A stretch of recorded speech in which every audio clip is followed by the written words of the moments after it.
Hi guys, welcome back to my channel. So இன்றைக்கான vlog வந்து எப்படி நான் பேக் டு மை ரொட்டீன்ஸ் எல்லாம் செட் பண்ண போகிறேன்னு சொல்லிட்டு தான் பார்க்க போகிறீங்க. தென் இந்த vlogல வந்து ஒரு குட்டியான சர்ப்ரைசிங்கான ஒரு விஷயம் இருக்குது. ஸோ இந்த vlog வந்து ஃபுல்லாக கண்டினியூஸாக பார்த்தா தான் அது என்ன அதுன்னு சொல்லிட்டு உங்களுக்கு தெரியும். ஸோ ஊர்லேருந்து வந்திருந்துமே ஃபஸ்ட்டு ரேஷன் ஐட்டம்ஸ் எல்லாம் கொடுத்தாமிச்சிருந்தாங்க. ஸோ அது எல்லாமே எடுத்து வச்சலான்ட்டு அது எல்லாமே எடுத்து வச்சிட்டேன். தென் வரும்போதே நான் வந்து கொஞ்சம் 2-3 டேஸுக்கு என்னென்ன வெஜிடபிள்ஸ் பேசிக்காக தேவையோ அதை மட்டும் வாங்கின்னு வந்துட்டேன்.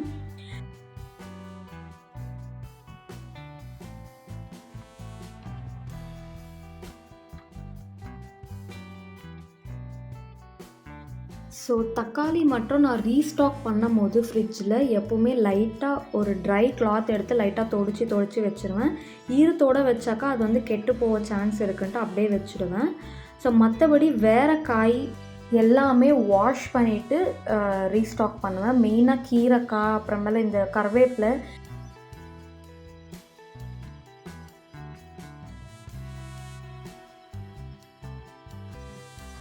எல்லா காய்கறியும் கொஞ்ச நேரம் 10 மினிட்ஸ் பேஸ்கெட்லேயே ட்ரை பண்ண விட்டுட்டு அதுக்கப்புறமா இந்த கீரைக்காய் இதெல்லாமே எடுத்துகிட்டு ஒரு ட்ரை ஆன கிளாத்தில் லைட்டாக தொடச்சிட்டு நம்ம ரீஸ்டாக் பண்ணோன்னா காயும் ஃப்ரெஷ்ஷாக இருக்கும், எல்லாமே நீட்டாக இருக்கும். இதே நம்ம மார்க்கெட்டில் வாங்கின்னு வரும்போது லைட்டாக அந்த காய் மேலெல்லாம் மண் அதெல்லாமே அப்படியே இருக்கும். ஸோ அது ரீஸ்டாக் பண்ணவும் நல்லா இருக்காது. தென் சீக்கிரமாக கெட்டு போக சான்ஸ் இருக்குது. இந்த பவுச்செல்லாம் கொஞ்சம் க்ளீன் பண்ணுற ஒர்க் இருந்துச்சு. ஸோ ட்ராவலில் வந்து நான் இந்த மாதிரி பவுச் வந்து கொஞ்சம் பர்சனல் திங்ஸுக்கு எல்லாம் மேக்கப் திங்ஸுக்கெல்லாம் எடுத்துகிட்டு போக யூஸ் பண்ணிகிட்டு இருந்தேன். ஸோ ட்ராவல்லாம் முடிஞ்சிருந்துமே நான் வந்து பேசிக்காக இது தான் பண்ணுவேன். லைட்டாக கம்ஃபர்ட்டை வந்து தண்ணியில் டைல்யூட் பண்ணிவிட்டு அதை வந்து ஸ்ப்ரே பண்ணி உள்ளோ அப்புறமேல் வெளியோ இது எல்லாமே ஒரு சிம்பிளாக ஒரு டிஷ்யூ பேப்பரில் லைட்டாக தொடச்சி எடுத்துப்பேன்.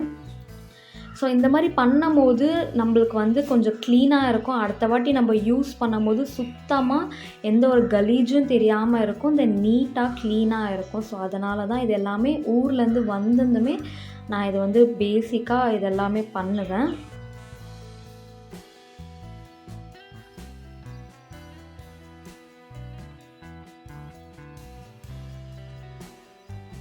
அதுக்கப்புறமா சூட் கேஸும் எனக்கு வந்து துடைக்கணுமா இருந்துச்சு. ஸோ இந்த சூட் கேஸ் எல்லாம் நம்ம வந்து ட்ரெயினில் சீட் கீழெல்லாம் எவ்வளோ கலீஜ் இருக்கும் அப்படியே நம்ம வைப்போம். ஸோ அதை வந்து அப்படியே எடுத்துகிட்டு வந்து வீட்லேயும் வைப்போம்.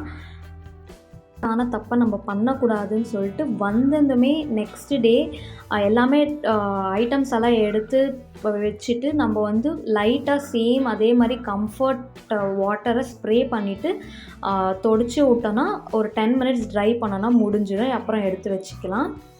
ஸோ இது எல்லா ஒர்க்கும் முடிஞ்சிருந்துமே எனக்கு வந்து தோசை மாவு ரெடி பண்ணி வச்சிட்டோன்னா ஒரு 2-3 டேஸுக்கு எனக்கு ப்ராப்ளமே இருக்காது. பிரேக்ஃபாஸ்ட் ஆகட்டும், டின்னருக்காகட்டும். ஸோ அதனால் வந்ததுமே ஊற வச்சுருந்தேன். ஸோ அதையும் எல்லாமே ருப்பிட்டு பாக்ஸில் வந்து ஊற்றி ஃப்ரிட்ஜில் வச்சிட்டோன்னா ஒரு 2 டேஸுக்கு எந்த ஒரு ப்ராப்ளமும் இல்லை.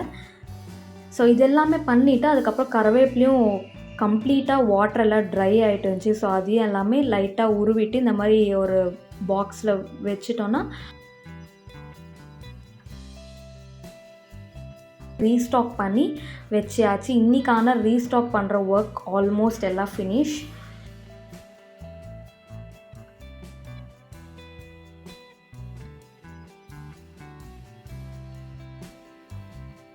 அதுக்கப்புறமா மத்தியானம் போல் இந்த கிளாஸ் கண்டெய்னர்ஸ் எல்லாம் ரொம்ப நாளாக வாஷ் பண்ணாமலே இருந்துச்சு. ஸோ அது எல்லாமே எடுத்து இன்றைக்கி வாஷ் பண்ணிடலான்ட்டு உள்ளே இருக்கிற ஐட்டம்ஸ் எல்லாம் எடுத்து குட்டி குட்டி கப்பில் அப்புறம் பவுலில் எல்லாம் போட்டு ட்ரான்ஸ்ஃபர் பண்ணிட்டு வாஷ் பண்ண ஸ்டார்ட் பண்ணணும்.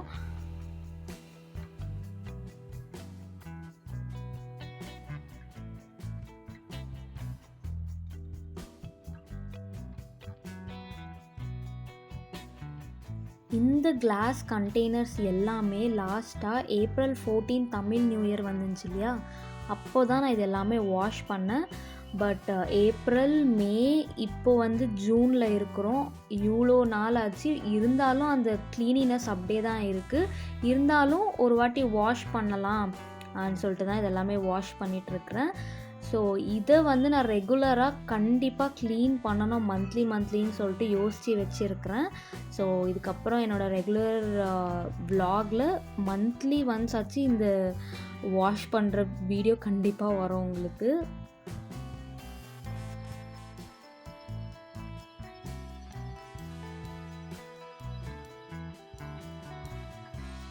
என்னோட க்ளீனிங்காக இருக்கட்டும், எந்த ஒர்க்காக இருக்கட்டும், நான் வந்து எப்போவுமே ரொம்ப பேர்டனாக இருக்கிற ஒர்க்ஸை எப்போவுமே ஸ்டார்ட் பண்ண மாட்டேன்.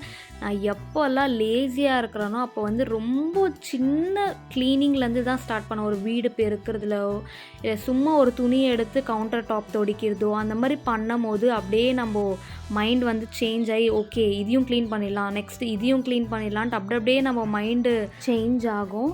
அதுக்கப்புறமா நம்ம மைண்டும் கொஞ்சம் லேசினஸ்லேருந்து வெளியே வரும். தென் நம்ம பாடியும் லேசினஸ்லேருந்து வெளியே வந்துட்டு ஆக்டிவ் மூடுக்கு நம்ம ட்ரான்ஸ்ஃபர் ஆகும்.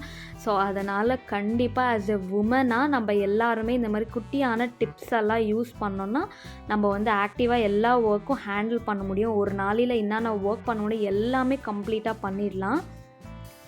ஸோ மீன்வாயில் அப்படியே சாப்பாடும் செஞ்சுக்கினேன். நெக்ஸ்ட்டு வந்து எனக்கு ஸ்டீல் பாக்ஸ் எல்லாம் வாஷ் பண்ணமா இருந்துச்சு. அதையும் எல்லாத்தையும் வாஷ் பண்ணிவிட்டு வச்சுட்டேன். வெளியே பார்க்கும் போது கொஞ்சம் ரொம்ப மழை வரா மாதிரி இருந்துச்சு. ஸோ வெளியே போகிற ஒர்க் இருக்கும், அதனால் டைனிங் டேபிளே ஃபேன் போட்டு ஆற வச்சுக்கலான்ட்டு அப்படியே வச்சுட்டேன்.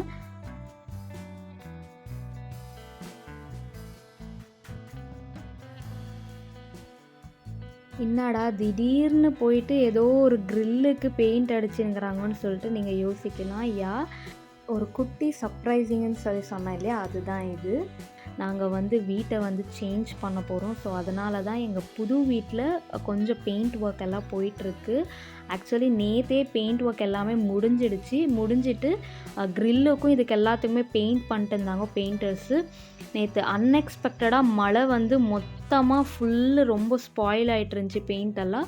ஸோ அதனால் பெயிண்டர்ஸ் வந்து எனக்கு கொஞ்சோண்டு பெயிண்ட் கொடுத்துட்டு போயிருந்தாங்க. நீங்கள் வெயில் வரும்போது கொஞ்சம் லைட்டாக அடித்து விடுங்க, ஸோ பெயிண்ட் வந்து அப்போ தான் லாங் லாஸ்டிங்காக நல்லாயிருக்கும் பார்க்கவும் சொல்லிட்டு சொல்லியிருந்தாங்க. ஸோ அதனால் இன்றைக்கி அங்கே பழைய வீட்டில் எல்லா ஒர்க்கும் முடிச்சுட்டு இங்கே வந்து நான் இந்த பெயிண்ட் ஒர்க் எல்லாம் பார்த்துன்னு இருக்கிறேன். நான் வந்து ரொம்ப பெரிய பெயிண்டரெல்லாம் இல்லை, ஏதோ க்ரில்லுக்கு ஒரு கோட் பெயிண்ட் அடிக்கணும்னு சொல்லிட்டு தான் பெயிண்ட் அடிச்சுங்கிறேன். என்னை பொறுத்த வரைக்கும் ஆஸ் எ உமனாக நம்ம வந்து நம்ம வீட்டில் ஒரு சின்ன ஒர்க்காக இருக்கட்டும் இல்லை ஒரு பெரிய ஒர்க்காக இருக்கட்டும், நம்ம கைப்பட்டு நம்ம பண்ணும் போது அது ஒரு தனி அழகு கொடுக்கும்னு சொல்லுவாங்க இல்லையா.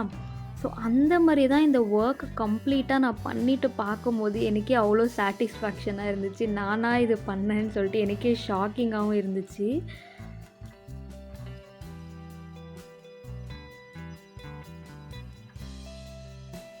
இதோட அப்படியே நெக்ஸ்ட்டு பார்த்திங்கன்னா நம்ம புது வீட்டில் காலையில் 4:30க்கே ரெடி ஆகிட்டு இந்த வீட்டுக்கு வந்திருந்துமே வழுக்கேற்றிட்டு அதுக்கப்புறமா பால் பொங்க வைக்க ஸ்டார்ட் பண்ணிட்டோம்.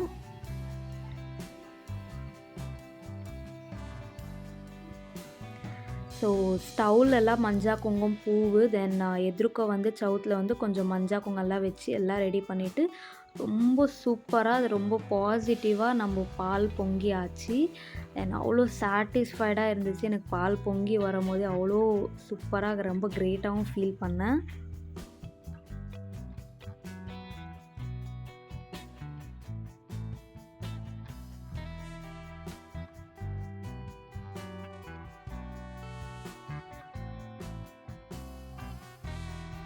அன்றைக்கி வந்து பூஜை ரூம் செட்டப் வந்து இப்படி தான் சிம்பிளாக பண்ணியிருந்தேன்.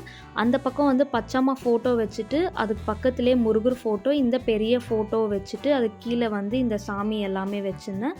அன்றைக்கி பால் பொங்கச்ச பால் வந்து ஒரு சின்ன கிளாஸில் ஊற்றி சாமிக்கிட்ட வச்சு பூஜை பண்ணுவோம். அதே மாதிரி சாமிக்கு வந்து நாங்கள் 3 இலை போட்டு படிப்போம்.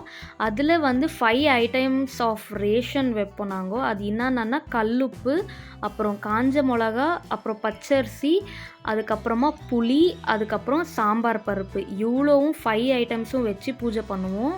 அதுக்கப்புறமா மஞ்சள் குங்குமம், அப்புறம் வெத்தலை பாக்கு, பழம், இது எல்லாமே பேசிக்காக வச்சு சாமிக்கு பூஜை பண்ணுறது தான். காலையில் 6 o'clock உள்ளவே எல்லா பூஜை பால் பொங்க வைக்கிறதும் எல்லாமே முடிச்சிட்டோம். ஸோ சாமிக்கிட்டேயும் சூப்பராக பிளெஸ்ஸிங்ஸும் வாங்கிட்டோம். அவ்வளோ சூப்பராக இருந்துச்சு. அவ்வளோ சூப்பராகவும் பூஜையும் பண்ணி முடிச்சிட்டோம். ஸோ அன்றைக்கான டே வந்து இப்படி தான் எங்களுக்கு போனது. காலையில் வைபே அவ்வளோ சூப்பராக இருந்துச்சு.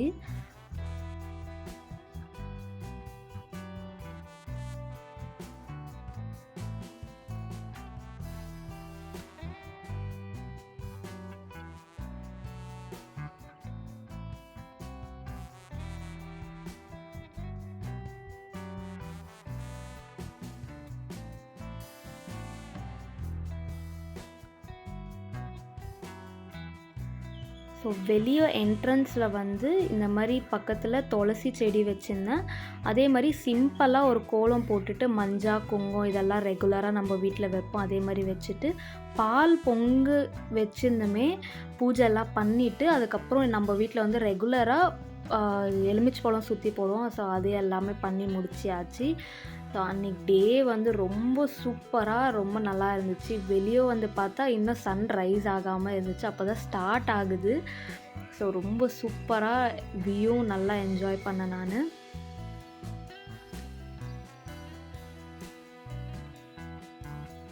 ஸோ என்னோட யூடியூப் சேனலில் வந்து நிறைய பேர் சப்ஸ்கிரைப் பண்ணாமலே பார்த்துன்னு இருக்கிறீங்க. ஸோ எல்லாருமே சப்ஸ்கிரைப் பண்ணுங்கள்.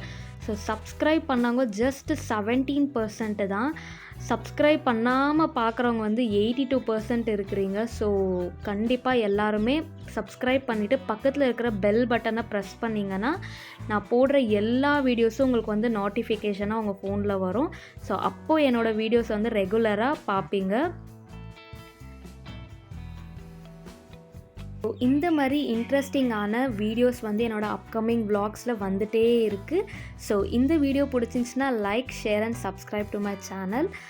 அண்ட் தேங்க்யூ ஃபார் வாட்சிங்.